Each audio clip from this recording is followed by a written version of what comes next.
ये सिर्फ उन खवातीन के लिए नहीं है जो कि ब्रेस्ट फीडिंग करवाती हैं, ये उन खवातीन के लिए भी है जिनकी उम्र तो हो चुकी है, जैसे कि बहुत ही 22-25 साल की लड़कियां हैं लेकिन नस्वानी हुस्न से महरूम हैं, वो भी ये कर सकती हैं। अस्सलाम वालेकुम नाज़रीन, मैं हूं आपकी होस्ट ज़ोया काज़ी और आप देख रहे हैं ज़ोया काज़ी ऑफिशियल। जैसा कि आप जानते हैं कि ज़ोया काज़ी ऑफिशियल मेरा पर्सनल चैनल है। इस चैनल के तवज्जुद से मैं आपके लिए ऐसी वीडियोस लेकर आती हूं जिससे आप घर बैठे अपना ट्रीटमेंट कर सकते हैं। अगर किसी को बहुत स्पेयर किस्म का कोई प्रॉब्लम हो तो वो डॉक्टर के साथ कॉन्टेक्ट कर सकता है। तो आज का जो टॉपिक है वो हमारा ये है कि हमें एक खातून का मैसेज आया कि मैम मेरा प्रॉब्लम ये है कि मैंने बच्चों को बहुत ज्यादा फीडिंग करवाई है जिसकी वजह से मेरे जो ब्रेस्ट हैं वो बिल्कुल खत्म हो गए हैं, तो उसके लिए मुझे क्या करना चाहिए। तो ऐसी खातून के लिए मैं वह बताना चाहती हूँ कि ऐसी खवातीन जो कि बच्चों को बहुत ज्यादा ब्रेस्ट फीडिंग करवाती हैं और उनके ब्रेस्ट जो है वो खत्म हो जाते हैं, तो ऐसी खवातीन गलती क्या करती हैं? गलती ये करती हैं कि जब भी वो बच्चों को फीड करवाती हैं तो वो खुद पानी या दूध का इस्तेमाल नहीं करती, किसी मशरूब का इस्तेमाल नहीं करती, जिसकी वजह से उनके ब्रेस्ट जो है वो अंदर ही अंदर सूखना शुरू हो जाते हैं। तो बहुत ज्यादा फीडिंग की वजह से भी उनके ब्रेस्ट जो है वो बिल्कुल प्लेन हो जाते हैं। तो ऐसी खवातीन को चाहिए कि जब भी वो अपने बच्चों को फीड करवाने लगे, ये सिर्फ ऐसी ही खवातीन नहीं बल्कि हर खातून पर लाजिम है कि वो जब भी बच्चों को फीड करवाने लगे तो खुद पहले बहुत सारा पानी पी लें, कोई मशरूब पी लें या फिर कोई दूध का इस्तेमाल करें। खुद भी वो आम रूटीन में अपना एक ग्लास गर्म दूध लाजमी पिए ताकि उनके जो प्रॉब्लम है ये सॉल्व हो सके।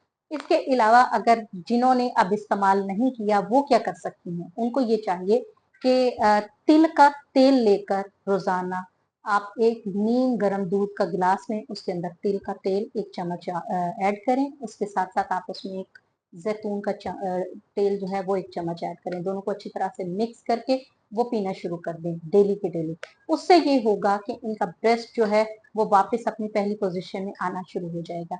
मसल्स जो है वो दोबारा से हेल्दी होना शुरू हो जाएंगे। मसल्स जो उनके बंद हो चुके हैं, जिन जिन मसल्स की नालियां बंद होना शुरू हो चुकी हैं वो एक्टिव होना शुरू हो जाएंगी।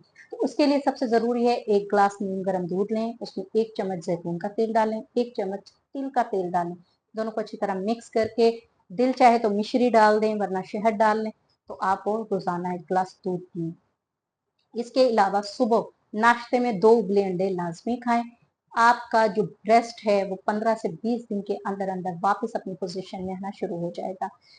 ये सिर्फ उन खवातीन के लिए नहीं है जो कि ब्रेस्ट फीडिंग करवाती हैं, ये उन खवातीन के लिए भी है जिनकी उम्र तो हो चुकी है, जैसे कि बहुत ही 22-25 साल की लड़कियां हैं लेकिन नस्वानी हुस्न से महरूम हैं, वो भी ये कर सकती हैं। हाँ, अगर किसी को तिल के तेल से एलर्जी हो तो वो तिल का तेल स्किप करके उसकी जगह बादाम का तेल डाल सकता है, तो ये भी वही असर करेगा। लेकिन तिल का तेल हो तो ज्यादा बेहतर है, लेकिन अगर किसी को एलर्जी है तो वो बादाम का तेल यूज कर सकता है तिल के तेल की जगह। लेकिन जैतून का तेल एज इट इज रहेगा और आप इसको अपनी खुराक का हिस्सा बना लें ताकि आपके